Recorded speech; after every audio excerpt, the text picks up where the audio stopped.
The Great Pyramid of Giza, the oldest, the grandest of the 7 wonders of the ancient world. The only one of these wonders to survive, bringing with it the dignity of age.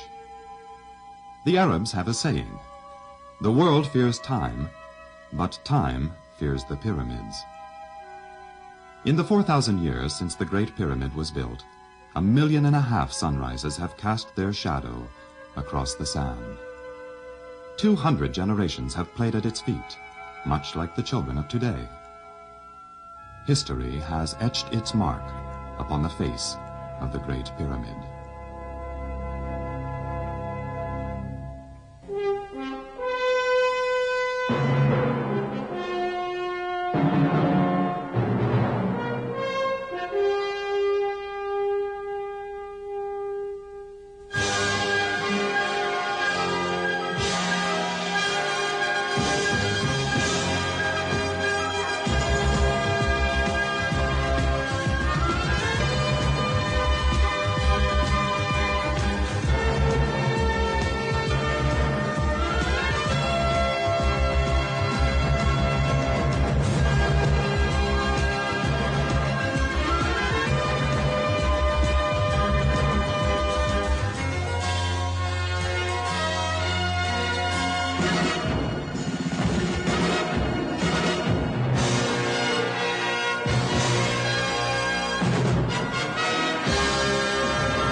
There are 3 major pyramids that stand on the rock outcropping known as the Giza Plateau.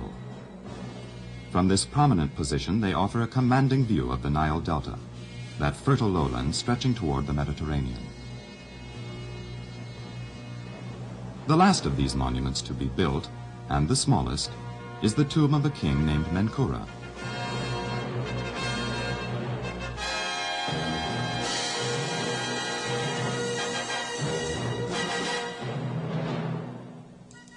Some 600 feet to its north, another pyramid towers above it.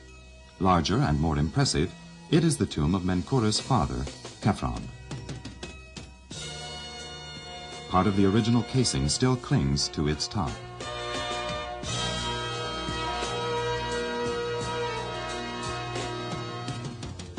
To the east, the Sphinx gazes toward the sunrise. Tradition speaks of hidden passages that might have joined the Sphinx to the second pyramid.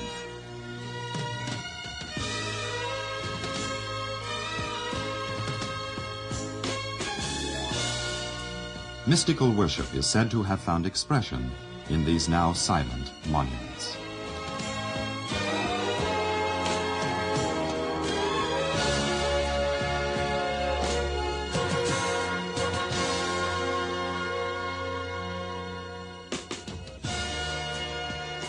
To the north stands the oldest and the largest pyramid.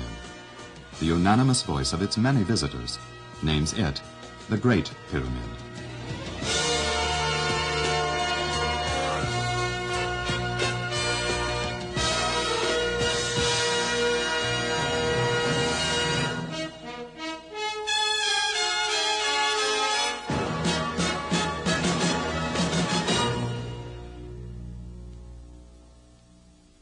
Some say it was, like the ones that followed, a tomb for a presumptuous pharaoh. Others insist that it was not a tomb. Most do agree, however, and properly so, that it is connected with the reign of Khepren's brother Cheops, or Khufu. The size of the Great Pyramid is legendary, enough stone to build a sidewalk clear around the world, or pave a highway from New York City to Chicago, or to construct 20 Empire State Buildings. The core of the Great Pyramid contains over 2 million stones, averaging 5,000 pounds apiece. Originally, it was overlaid with an additional 120,000 limestone blocks. These highly polished stones shimmered under the desert sun. Thus, the pyramid remained in its dazzling perfection for some 30 centuries, until Arab sultans in the 13th century pillaged the shining outer casing stones for the mosques and bridges of Cairo. Strong mortar filled the tiny joints, only 1/50th of an inch separating each casing block. Ferguson, in his History of Architecture, exclaims, "Nothing more perfect mechanically has ever been erected."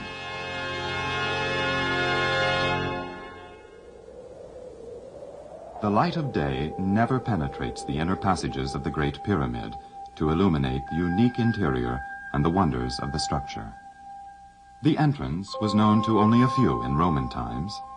A hinged stone door concealed it so effectively that when its location was forgotten, no one could find it for centuries.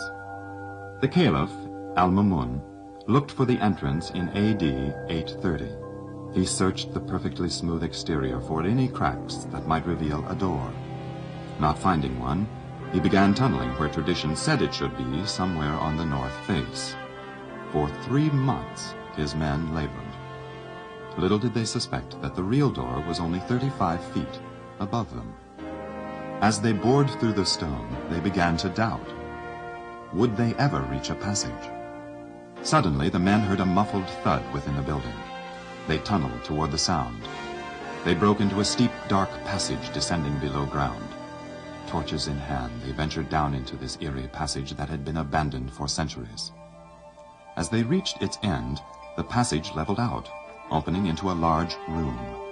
A royal burial chamber? No.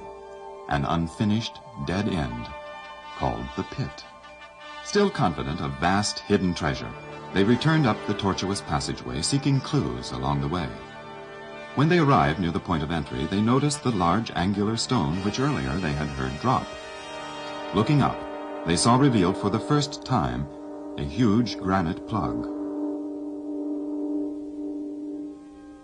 Try as they would, Al-Mamun's men could not remove it, so they tunneled around the 15-ton obstruction. Another long, low passage stretched upward before them. Since it didn't have the cleats and handrails that help modern tourists, they had to clamber on hands and knees up this cramped, slippery grade. At last they emerged. Before them, a remarkable sight. Continuing upward, a lofty hallway some 28 feet high, a grand gallery.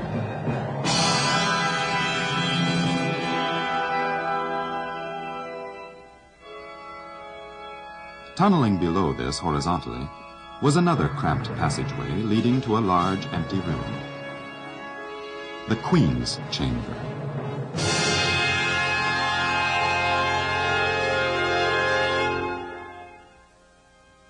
They progressed upward along the grand gallery, ascending into the dark beyond the reach of their glowing torches. Faint shadows flickered on the lofty ceiling, and still the men climbed. At the top, a great step.